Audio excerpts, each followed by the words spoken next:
Ombud, just first of all, what type of complaints are you receiving from community members there? Good morning, Mutsefu, and good morning to all your viewers. Yeah, no, the last couple of months we've received various complaints.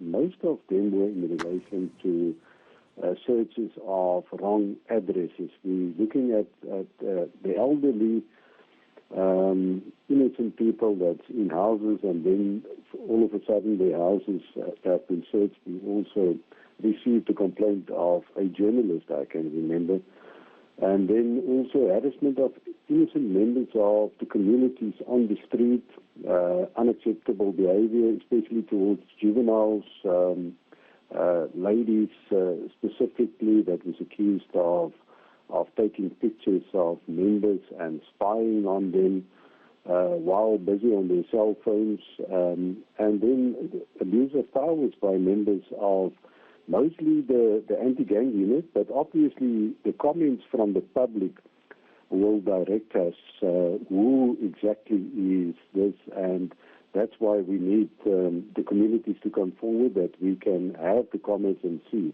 who exactly is responsible for this kind of behavior. How exactly will the community be able to tell the Ombudsman's office exactly what their complaints are? Just some advice to our viewers who might have something to say about such incidents.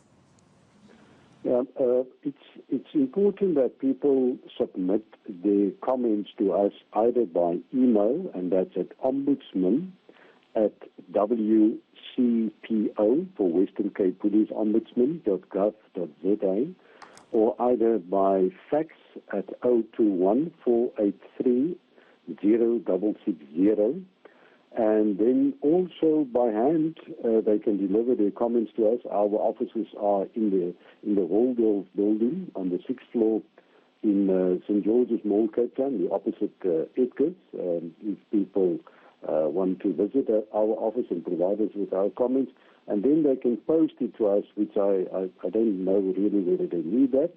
But our offices are also open from Mondays to Fridays, and people can also phone us on 483 0669. That is our office, and then we can direct them how to provide their comments to us.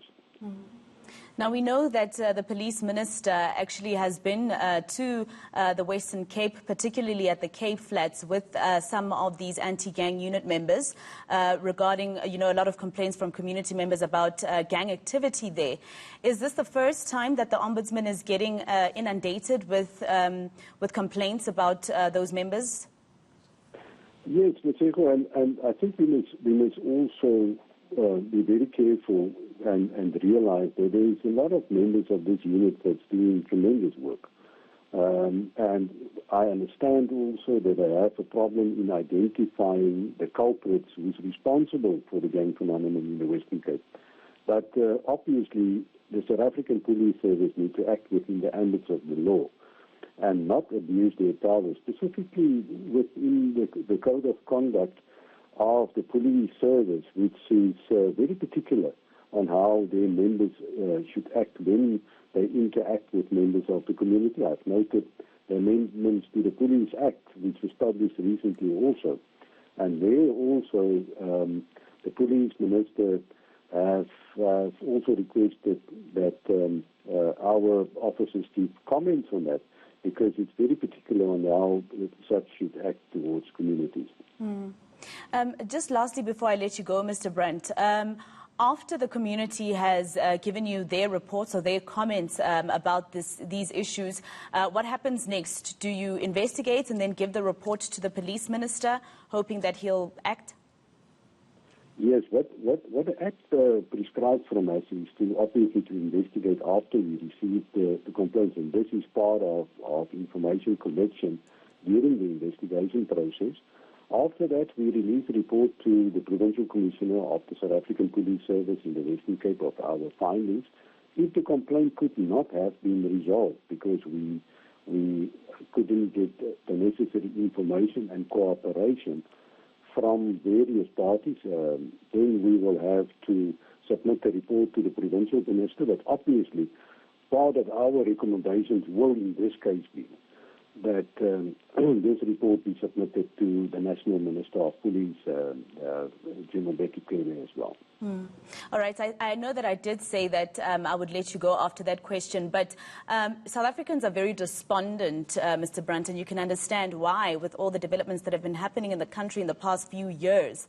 How much teeth does the Ombudsman have to make sure that if there are indeed, anti-gang unit members who are abusing their powers, that they will be dealt with and possibly there'll be convictions? How much, power does the Ombud have to make sure that the community is protected? Now, you see, any ombudsman institution or any Chapter 9 institution is only having the powers as prescribed to them, and then you can basically make your recommendations. It is then up to the entity, like the South African Police Service or the Minister of Police, to make decisions on how that recommendations will be implemented. So I understand what you're saying, but I think it's important that people must start speaking up and that we as a collective, then if there's matters that need to be corrected, that we do that very urgently. All right. Thank you very much. That is Johan Brand, the Western Cape Police Ombudsman, coming to us live there from Cape Town.